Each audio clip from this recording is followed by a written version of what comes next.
Welcome everybody. Thank you for joining tonight. We're going to give it another 30 seconds or so to allow for participants to join. So we're coming to you tonight through Zoom, and we're also live streaming through the Sydney Southeast Asia Centre's Facebook page. Thank you everyone for joining us tonight. We will get going. Just as people are joining us, I'd like to take the opportunity to introduce myself. I'm Natalie Pearson, and I am the Curriculum Coordinator at the Sydney Southeast Asia Centre, and it's my great pleasure to host this SEAC webinar tonight, focusing on heritage and the arts and featuring Dr Yvonne Low from our Department of Art History here at the University of Sydney. Before we begin, I'd like to pay my respects to the traditional owners of the lands on which the university is based, and indeed the Sydney Southeast Asia Centre. SEAC is located on the Gadigal lands of the Eora Nation, lands that were never ceded. And so I'd like to acknowledge the tradition of custodianship and the law of the country on which the university and SEAC stands. And I'd like to pay my respects to elders past and present who have cared for and continue to care for country and the lands and waters that we are all spending so much time on at the moment. So tonight, as I mentioned, we're joined by Dr Yvonne Low from the University of Sydney's Department of Art History, who's going to be sharing her insight into new feminist research on the archives of Womanifesto and Dr Melani Setiawan. So Dr Yvonne Low is a lecturer in Asian art at the University of Sydney, where she teaches and researches on modern and contemporary Asian art, specialising in Southeast Asia. Her research interests include colonial histories, cultural politics, women artists, global feminisms, and digital methods. Yvonne has published over 40 essays in books, journals, and catalogues. It's probably even more since we last updated this. And she's on the editorial committee of Southeast of Now, Directions in Contemporary and Modern Art in Asia. She's also a good friend and colleague, and I'm absolutely delighted that she's joined us tonight to share with us her talk, which is titled Expanding Women's Archive, Womanifesto, Dr Malani, and a Discourse on Hospitality in Southeast Asian Art History.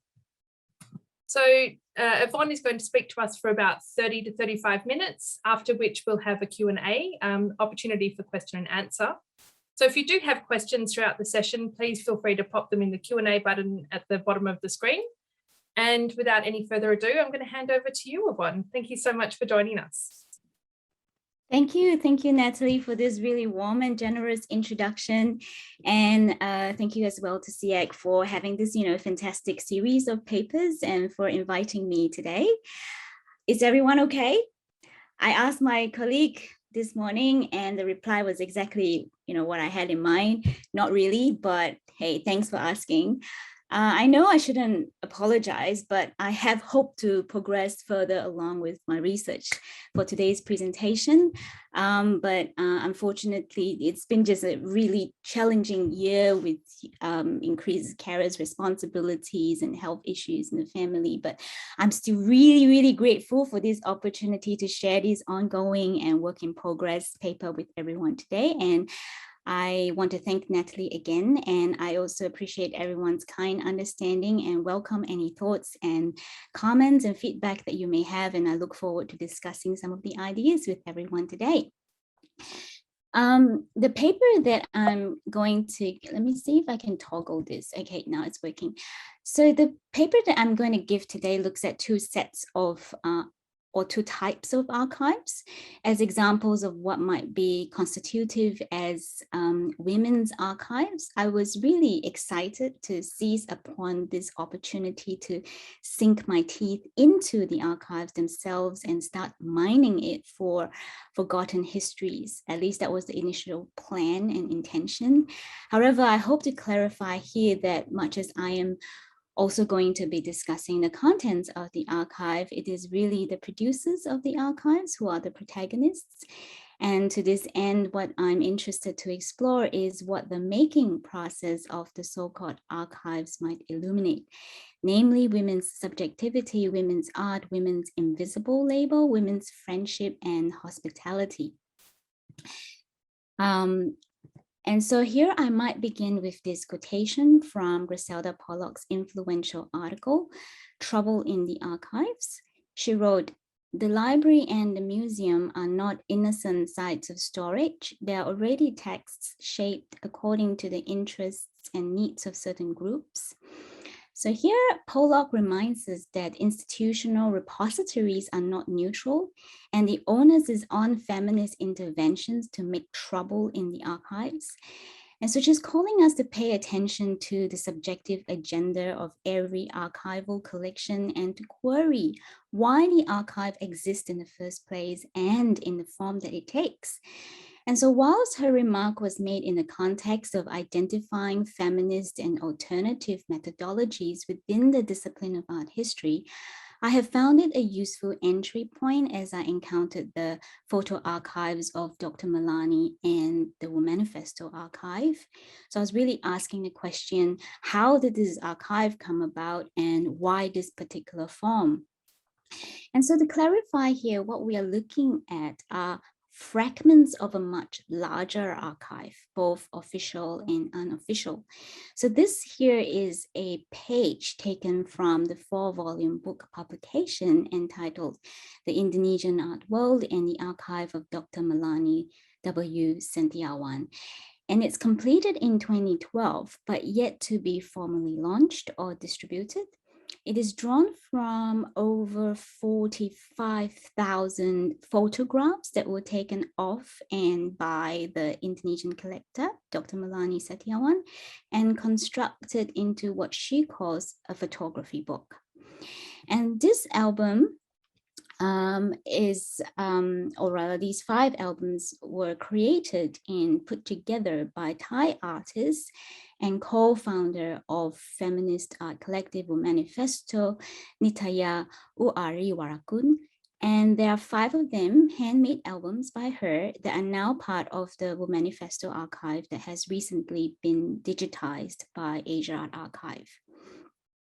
So even though both sets of archives are unrelated and are conceived out from its own, unique contexts, the similar desire by the producers to document art events and peoples who make up the art world, I argue here, represents women's desire to preserve themselves as remembering subjects. I recognize that memory keeping is far from new or specific to women's work, but it is precisely its formal reconceptualization into an archive of women's memory that has in these instances laid bare the inherent limitations of traditional archives and its long history of excluding women's subjectivity.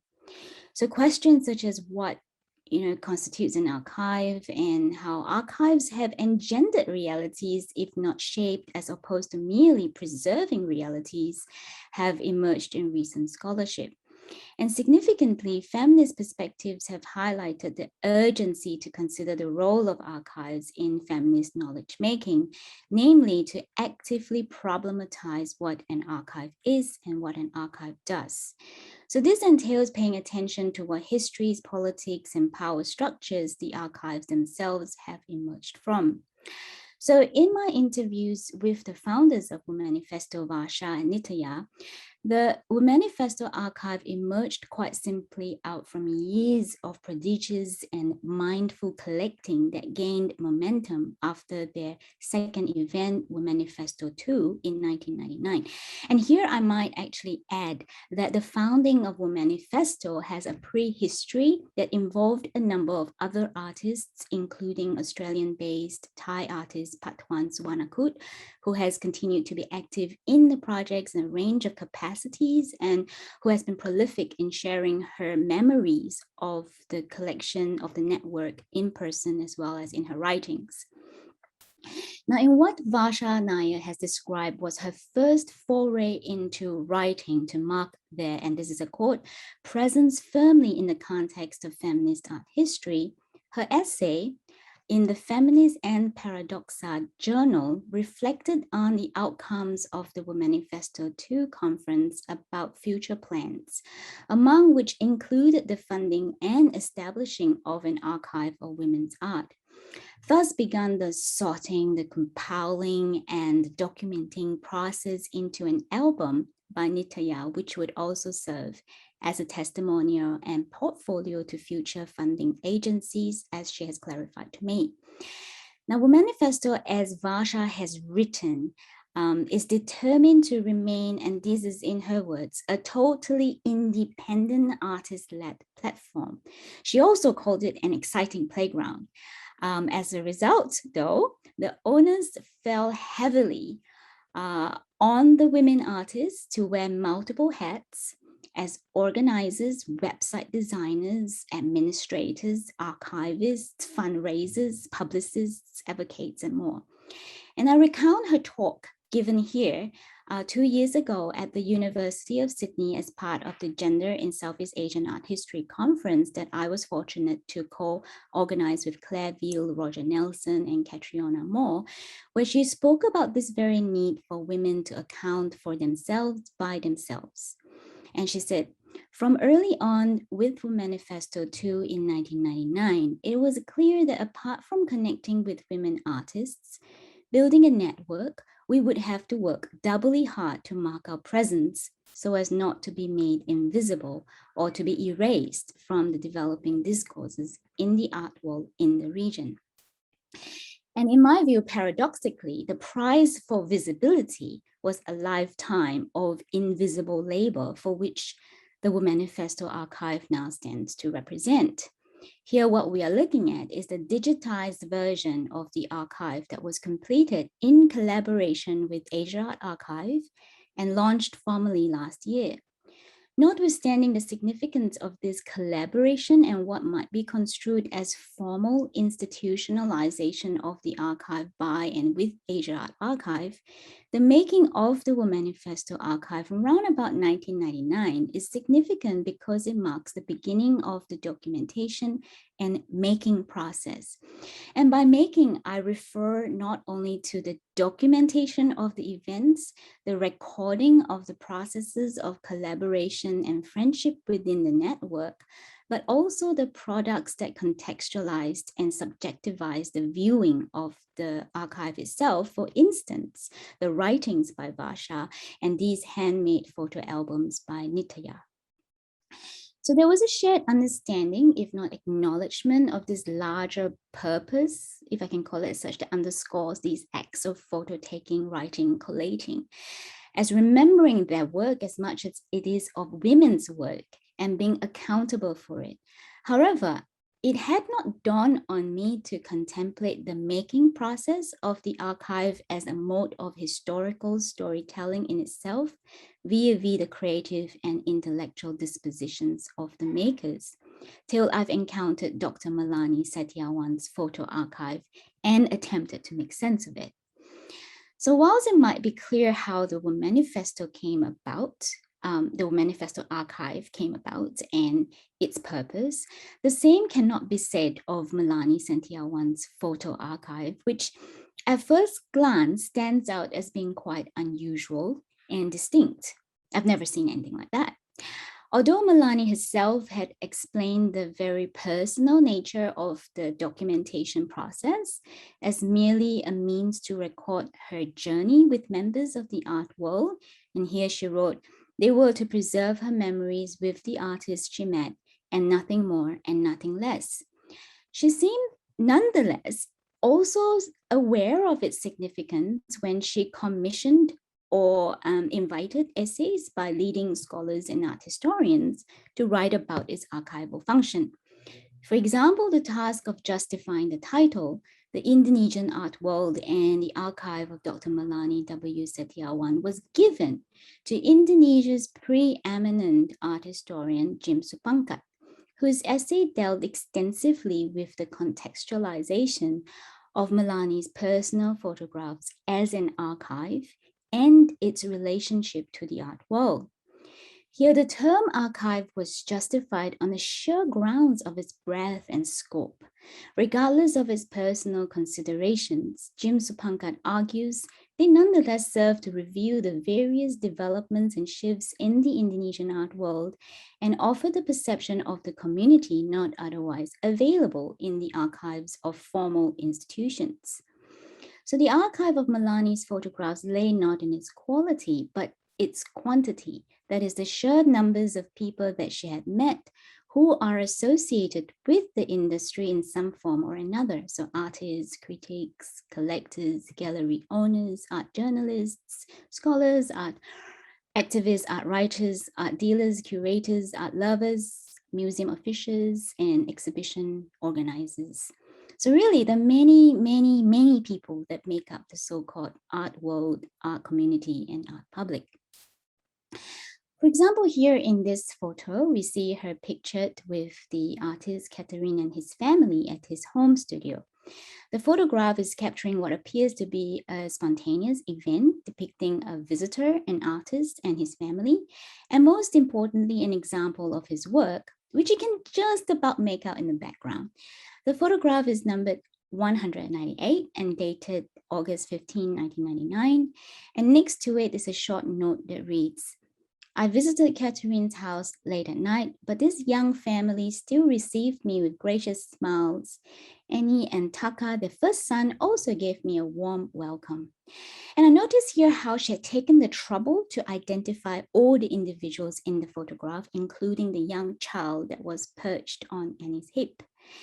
And really beyond this brief, I guess, glimpse of an artwork, the photo informs very little else about the artist and his practice.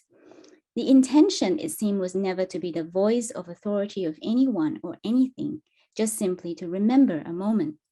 Now, this together with the other three photographs on the same page would doubtlessly trigger memories of friendship and convivial exchanges for all those involved.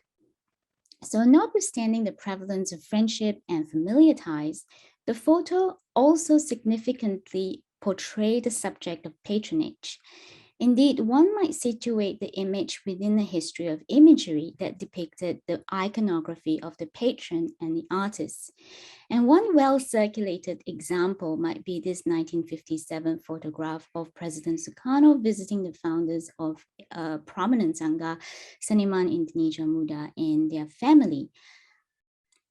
The technology of photography and its popular and ubiquitous reception has not only transformed visual culture, but significantly altered social practices, particularly how it has given everyone who can afford a camera the means to record and share personal histories.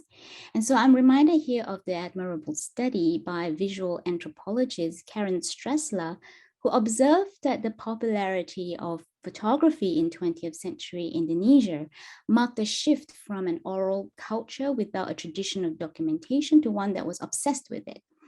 So viewed in light of and against a history of predominantly male patronage in modern Indonesian art, a photograph showing a female collector visiting an artist's studio evokes a familiar scene that is also simultaneously anomalous. The anomalous icon of a female patron thus has the potential to destabilize the instrumental role that Indonesian art history has historically played in preserving masculine power and in constructing gender differences. And so throughout the book, page after page, the reader encounters photograph after photograph of Malani posing beside artists. And here I have found Elizabeth Gross' study on the materiality of texts and the subjects of writing and reading practices really useful.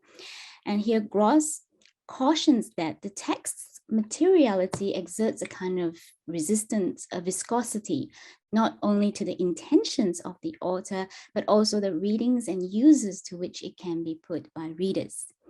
Her study problematizes the notion of intention and demonstrates how the relations between text and author readers is far more enfolded and mutually implicating. So whilst these photographs to Malani may serve as repositories of her memories, what she did, who she met, to the reader, however, one sees and registers her corporeal presence in every instance. And so Gross reminds us that the author's corporeality is an always sexually specific corporeality. And so examining the ways in which the sexuality and corporeality of what is here the photograph subject of a female patron leave traces or marks on the text produced can enable us to see more clearly how the question of sexual specificity, sexuality, is relevant to the question of textuality that in turn can serve feminist ends. But of course, economic power and class status was what made this anomalous icon of a female patron possible in the first place.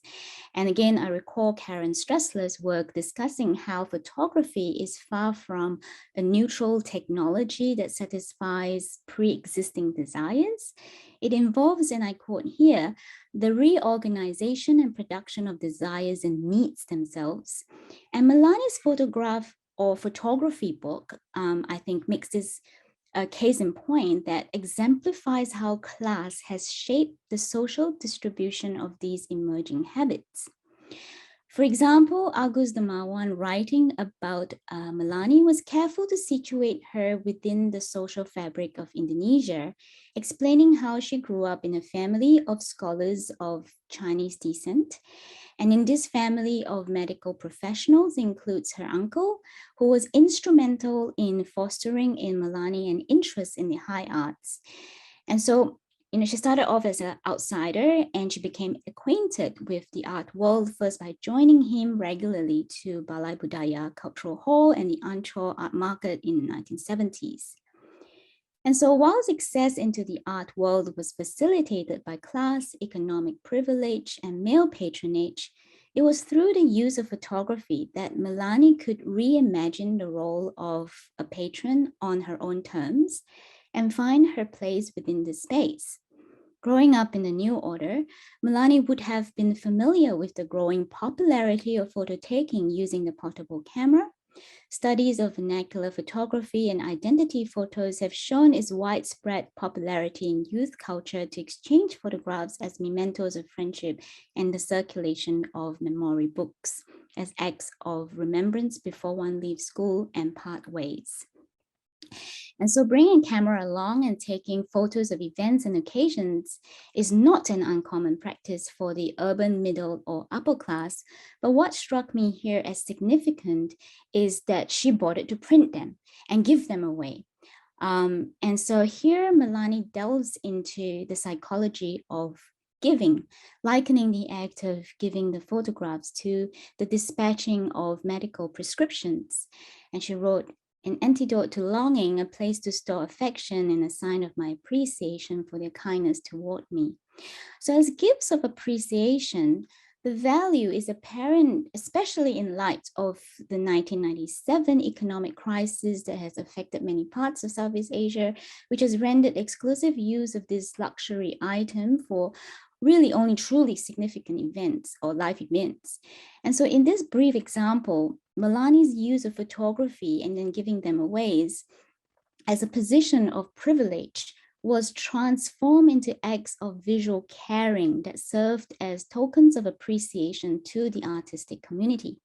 And so it is on such terms of equity and amity that a photograph of female patronage might be distinguished from other imageries of power. And so here, embodied within the photographs are her memories, which in turn served as the sources of her archive. And this explicit conceptualization of the archives in the style of a memory book likewise served Malani's objective to extend her care back to the artistic community. And this is evident from the design and layout of the book, which incorporated the use of scrapbook aesthetics, namely the use of sticky tape icon, the overlaying of a drawing or a cartoon, handwritten notes and letters, and so forth. So informality is really foregrounded to distinguish it from the more conventional forms of authority as upheld by other textual formats of, say the monograph or history writing that privilege formal writing, linearity, and completeness. Instead, Malani expressed her cultural and intellectual authority informally via the anecdotes, spontaneous recollections, and incomplete reflections. After all, a scrapbook is supposed to be messy and fragmentary and highly individualized.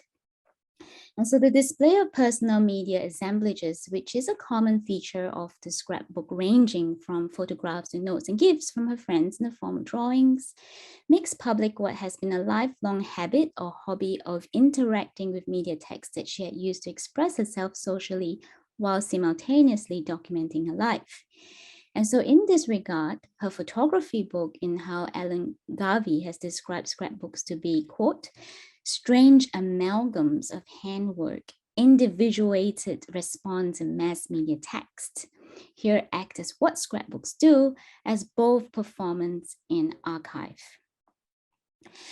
And so in what seems like a long detour back to the Womanifesto archive, it's really only after coming to terms with, of trying to make sense of this very making process of Malani's photo archive, which I don't think has any precedents, that I was able to gain renewed appreciation for the making of the Womanifesto archive, or rather that I started to pay attention to the maker's gaze, here the producers and engenderers of the archive. So far from merely a repository of things that chronicled the events of Womanifesto, or merely serving as evidence that attested to the network's existence, how the archive came to be, that is the form that it has taken variously in text and in pictures, relays to me a story about women's subjectivity, women's art, women's invisible labor, women's friendship and hospitality, just as Malani's has. So in text, we learn through Varsha's recounting of her move from India to live in Bangkok, her involvement in Womanifesto after being introduced to Nitya. We learned of her aspirations, her hopes and frustrations, desires and plans about the collective. And in these writings and talks by Varsha, we find Womanifesto's past, present, and future seen from her perspective. And in pictures taken, collected and shared by Varsha and Nitya, we see the people that they encountered, the events they set up, and the places that they went. Significantly, these handmade albums by Nitya produced across a 10-year period similarly review an explicit conceptualization of the archives in the manner of a photo album. So the first was created in a scrapbook style manner with pictures and text cut and pasted in collage manner. And the second was completed after the Womanifesto workshop in 2002. And here there's already a move away from the textual recounting to a more visual recounting of the events. And so when asked why that was the case, Nitya explained that there were just too many interesting photos, and so she filled the page up and let the photos tell the stories. The subsequent 3 albums were created for the Archival Manifesto exhibition at the Chulalongkorn University as part of the Gender in Southeast Asian Art History Conference in 2019 that I was privileged to co-organize with Roger Nelson, Claire Veal, and Judamat Tangsantikut.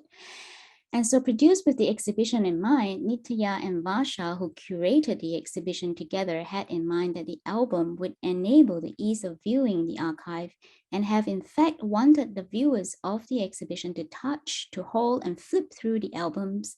So not very different from how one would share an album of photos with friends and family in one's home.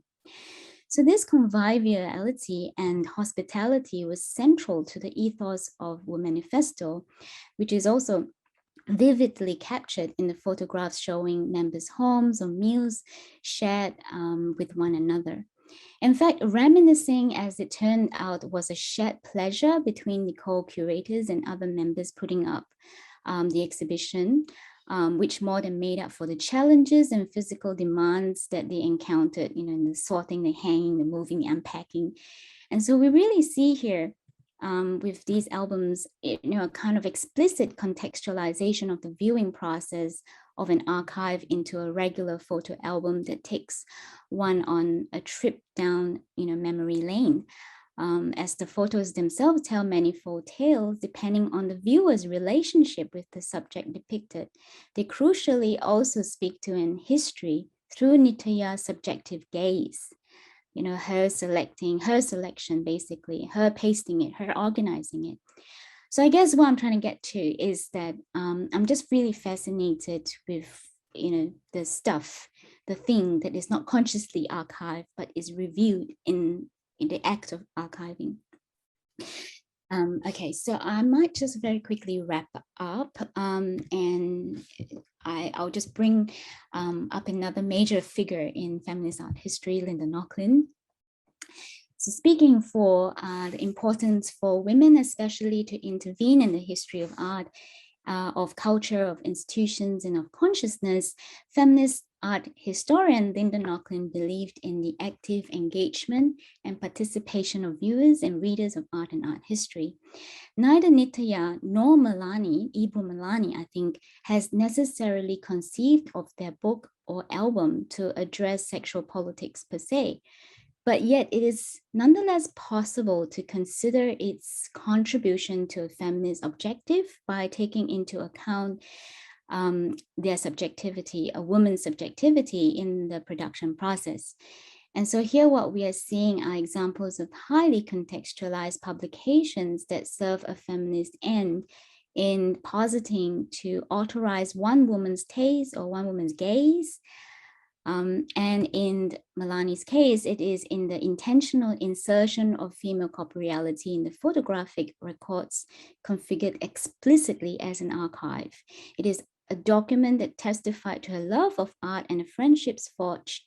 The photo archive significantly also provided clear evidence of female participation and traces of her cultural authority outside mainstream canonical texts in which she had no place in.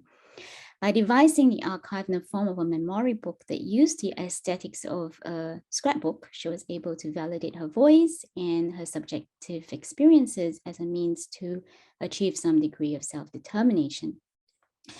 In Nitya's case, her corporeal presence is evoked in the traces of her handiwork. Here, the hand-sewn fabric cover of the albums using leftover pieces of cotton fabric, each one taking several days to complete. These covers are elegant works of art in itself that speak directly to Nitya's lifelong engagement with materiality in her practice. Whilst Nitya has always been drawn to the use of commonplace objects like paper, plastic bags, ropes in her practice, since moving to Ubon Ratchathani in 2012, she has been designing and hand sewing clothes and apparel using local materials. As she reflected on that period when she became a single mom to her children, it was a period that entailed working a lot with her two hands, a finessing of a craft that was also deeply meditative, she had said, which seemed to me as also possibly a healing and cathartic process.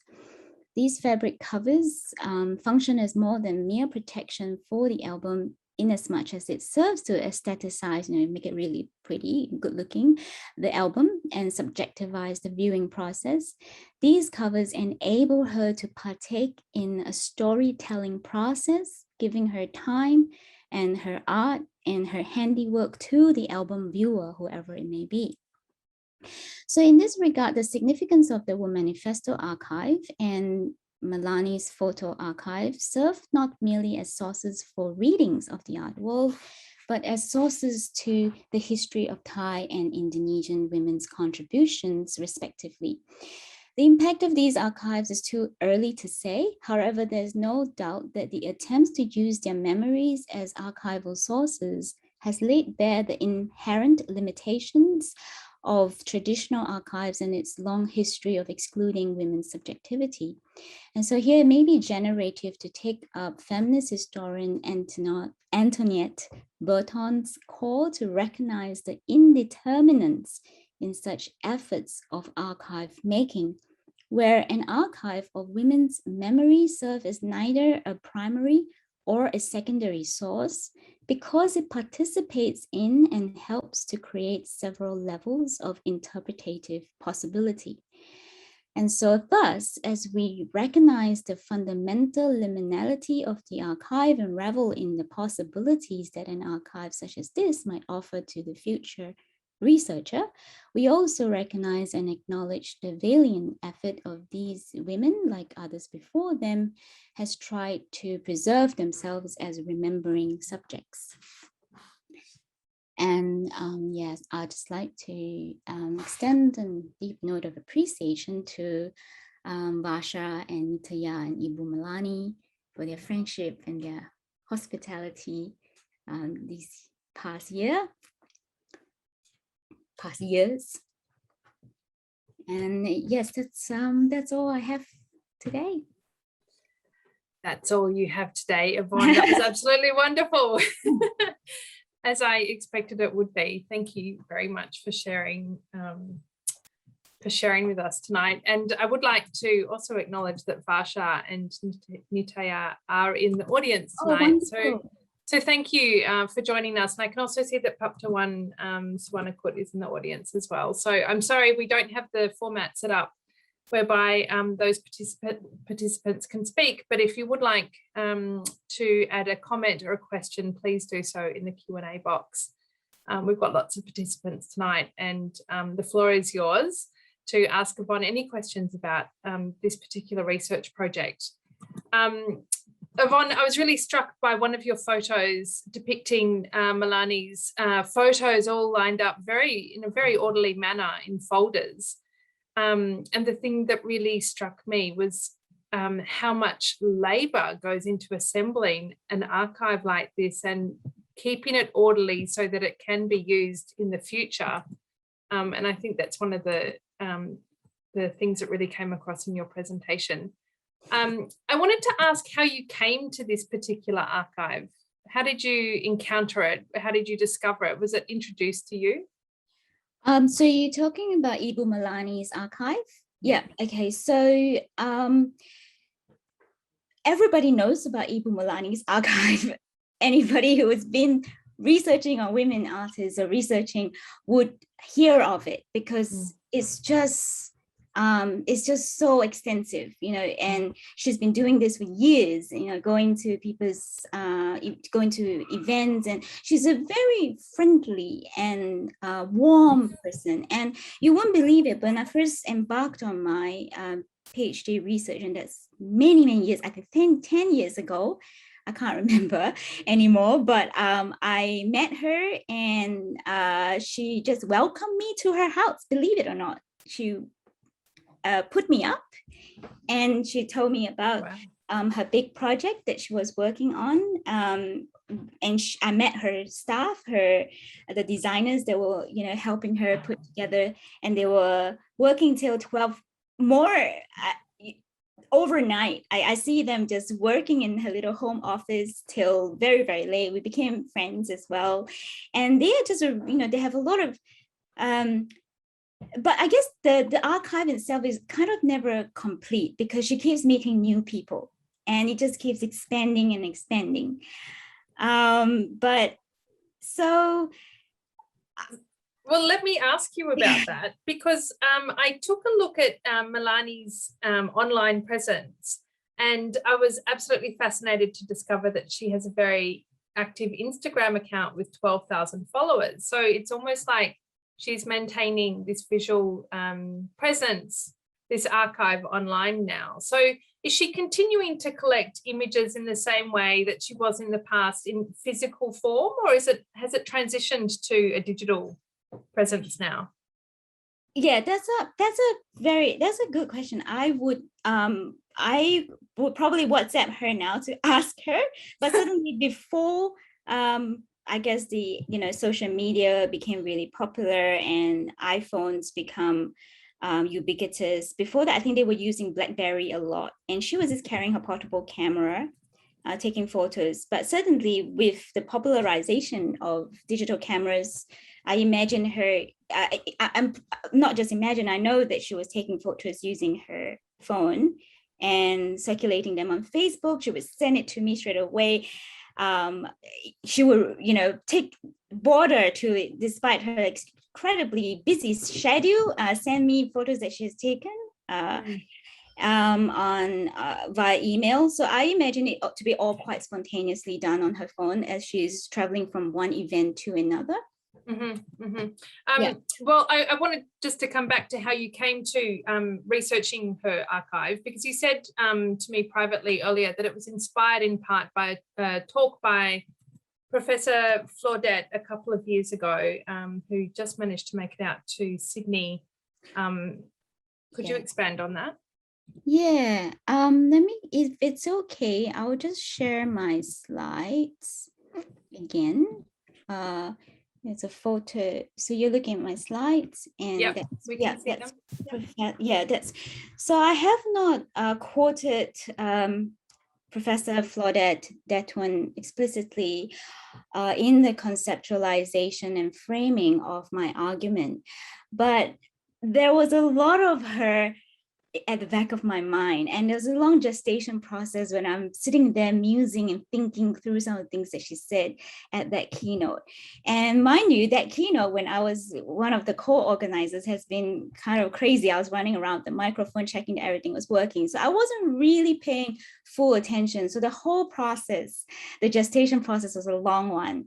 And but there were some things about what she said that really struck me, because I'm a major admirer of her work. And she spoke explicitly as well of the spade work of feminist art historians having to do the actual of digging out that history of recovery women artists. And that's kind of the approach that I have been taking all my life.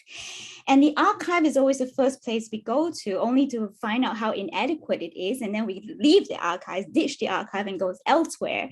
And so, but for her to say that we need to do something completely different, we have to redo art history, because there's some things that you can't archive. You can't archive the body, you can't archive the physicality, the connection. And she talked about, this kind of conventional art historical methods that she also wished she could ditch, like recording an interview. And she wished she could just ditch that and just base it on her memory of what happened in the writing of it. And she started that whole story with a very personal and poignant history with Patuan. So the whole keynote has no slides. It's just her talking through this process. And it just struck me then that I don't think I've really quite done it, but this idea that the archive is so totalizing that, you think that you have immortal, you have it all there once you have the archive, is so wrong, because the archive doesn't actually tell us anything. And I look through it, it's, these are memories that I know nothing of, I'm not part of, and I don't have that history. I depend on someone else to tell me that history. And then I'm also interested in the idea that the archiving process tells us much more. And so that was a bit more of what I was trying to capture. It is Nitya's archiving, what she chose, her selection. It tells us so much more about her life, and that itself is what seems really valuable. Thank you, Yvonne. I am really pleased that we've got a couple of questions coming through in the chat, so we'll turn to those now. So the first question is from Julie Ewington. So she commends you on these fascinating projects and has a question about feminism. And her question is, surely the feminism of Womanifesto is quite explicit from the outset, i.e. in the title, in the two words that are combined into the title? Yes, absolutely. And it started off as a feminist organization with the explicit objective to create more opportunities that were not given to women artists. And so it is, and from the very outset, a feminist collective. And Vasha's coming to join the, well, not join, but she really drove it after she moved to Bangkok. And Nitya was the only one running the organization then, because Patuan has left. And so she really gave it not new energy, but both of them gave it energy, the idea of working together, friendship between Nitya and Vasha. But I think Vasha comes from, she comes from feminist art history, that she's very knowledgeable and schooled in feminist art history. So she's aware of the fact that she as a female artist needs to document the process. And I remember Nitya telling me in the interview that she was very young, she doesn't really know, that because I was asking her, what compelled you to take photos and to document the process? And she said that, it was really Vasha asking her or reminding her to do that, because these are histories that will be forgotten if they don't take it onto themselves to remember what happened. Yeah, Well, actually, that's a good segue to the next question I'd like to come to, which is from Marnie Williams. It's quite a long question and quite a lovely response to your talk, actually, so I might take the time just to read it out. Hi, Yvonne, thanks for your talk. A really considered reading of how women's images and professional ephemera accrue value in complex contexts. I'm interested in the idea of artists self-archiving as a form of autobiography that can be fragmentary, perhaps able to communicate without the lens of an overarching narrative, the interpretation of a single protagonist's voice, or the specificity of language. This seems apt for a group like Womanifesto, which represents lots of artists, people, cultures, languages, and geographies. How might this kind of visual recounting, as opposed to text, allow archives to speak across cultures? I'm thinking here of possibilities for digital and visual archives that might exist in a more globalized, digital, networked, and/or transcultural context than text-based archives. So it's this issue of language and accessibility that is eliminated when there's no language. Okay, so the question is, are you seeing more under-evaluated histories like this come to light with increased digitization? It's a great question. Yeah. Absolutely. And I would just like to add here that, so the question disappeared. Oh, sorry, I just missed it. I clicked answer. Let me pop it back there. So yeah, sure. Yeah. So I just also like to add that Mani and I are collaborating on a project on Womanifesto. It's called tentatively at least, it's called the Womanifesto Online Anthology. It is a digital publication. And Mani is really the one driving it because this is a PhD project towards a more, I think, polyvocal, generous model of storytelling.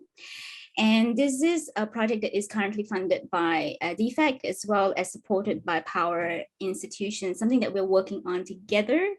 And so as I was developing this, my thinking behind all these archives, one of the key, I guess, the thinking process was the notion of expanding women's archives. So the word expand, and I'll tie that to the whole digital bit shortly, but I just wanted to return to my, my title, expanding women's archive, where the idea is not just expanding it laterally, where we just increase the number of women artists or whatever of items, like literally things, okay, documents or records in the archive. It's not just a kind of expansion, but is a kind of which you can do with the digital space, because it's infinite. And so one of the key problems I had with women's exhibition specifically was that you end up creating a secondary canon of women artists, not because you want to, but because of the sheer fact that there's no space. The exhibition can only accommodate 100 artists, 100 works, okay? So it just ended up creating this secondary canon unintentionally, and then perpetuating the whole, where are the great women artists problem.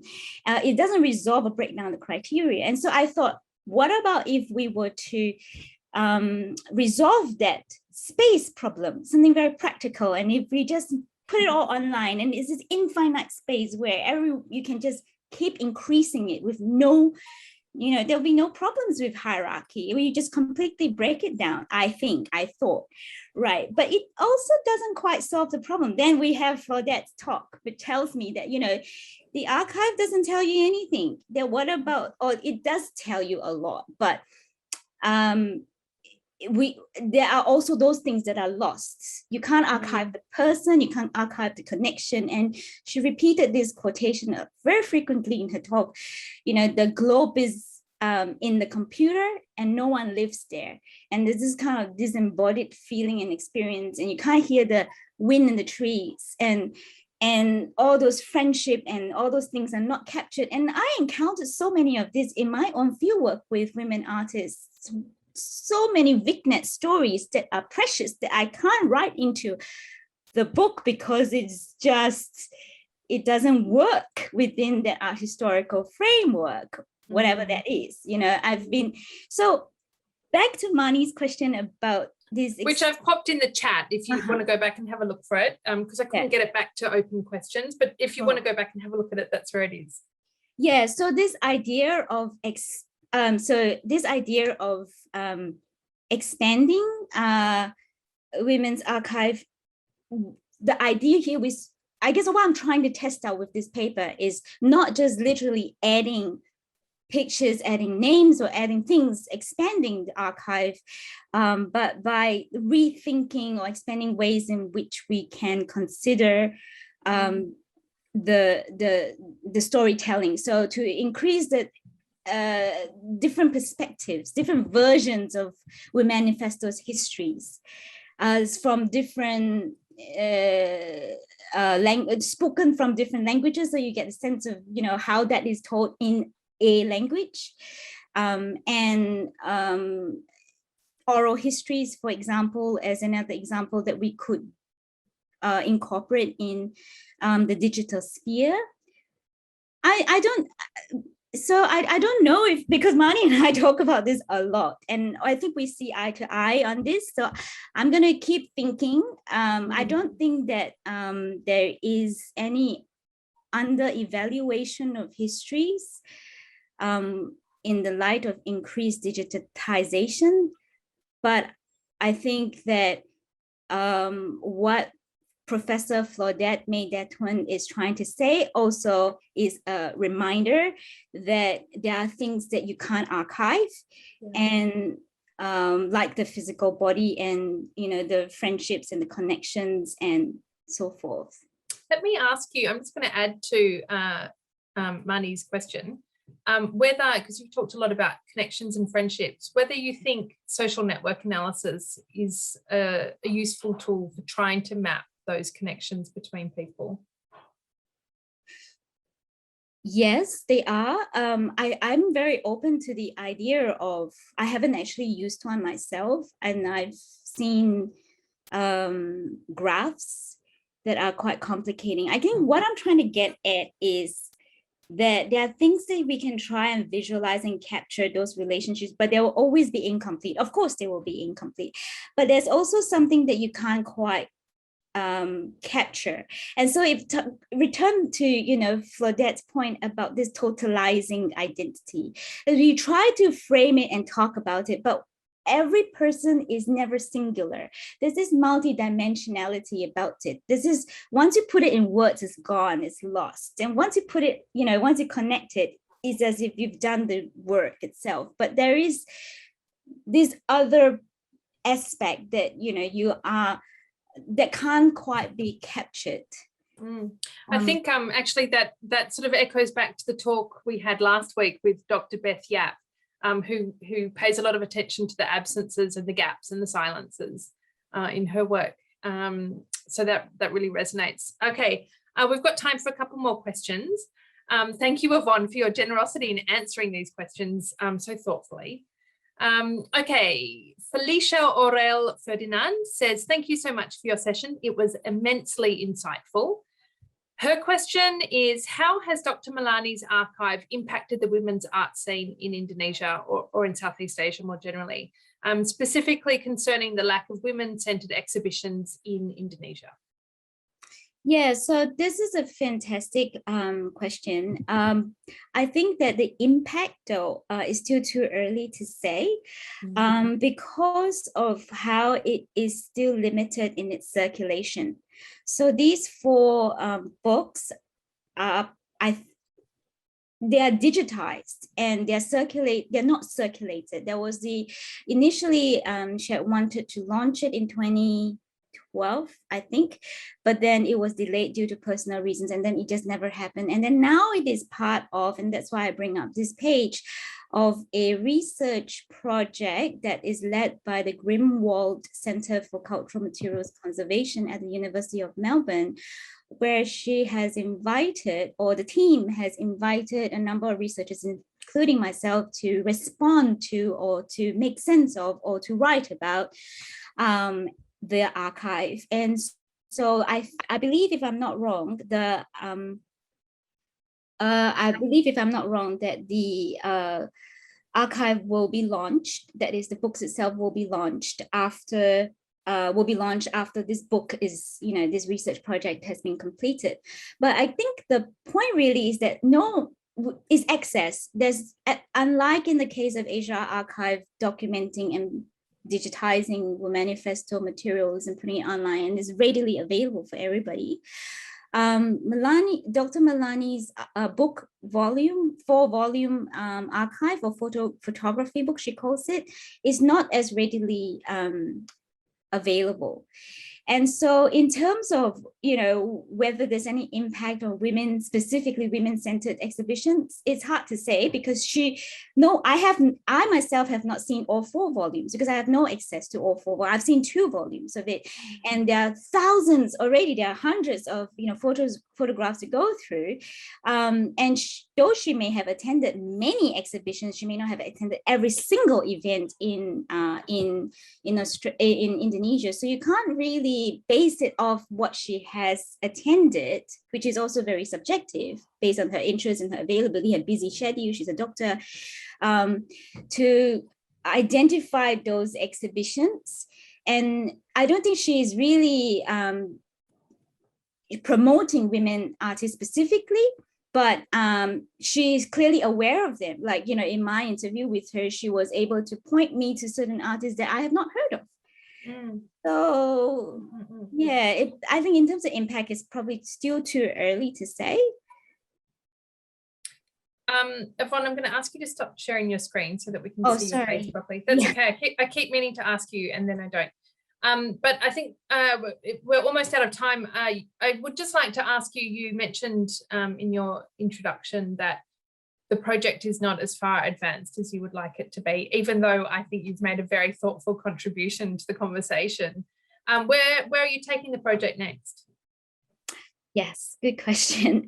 So back to Mani, I guess the next step would be to work on our Womanifesto online anthology digital project, which is developing in really exciting ways. But at the moment, there hasn't been as much, like because of COVID and everything else, there hasn't been as much done. But once the infrastructure is up and we'll start commissioning artists to, not just artists, researchers, writers, and all the members of Womanifesto, past, present, who is willing to participate in the project, and they'll be involved in so many. So it's a really kind of engendering process. I see ourselves together with the founders of Womanifesto and members of Womanifestos engendering history that is completely open to just new ways of thinking, or just new ways of engaging with women's stories. You are the right person to be working on this project, and with all your wonderful collaborators. Thank you so much for sharing your research on these projects with us here at the Sydney Southeast Asia Centre. We're really grateful. It was a really fantastic talk, Yvonne. Thank you so much. Thank you so much, Natalie. It was so good to learn more about it. And thank you, yes, to all who asked such wonderful questions as well. Next week, we've got the final in our Heritage and the Arts webinar series. We're going to be joined by Dr. Alex Birchmore, also from the University of Sydney's Department of Art History. And Alex is going to be sharing the power and the privilege of blue and white ceramics, obviously, in 14th century Vietnam and the Malay Peninsula. So that will be the final in what's been a fantastic Heritage in the Arts series. I hope you can join us. Once again, Yvonne, thank you so much. It was wonderful. Thank you. All the best with it.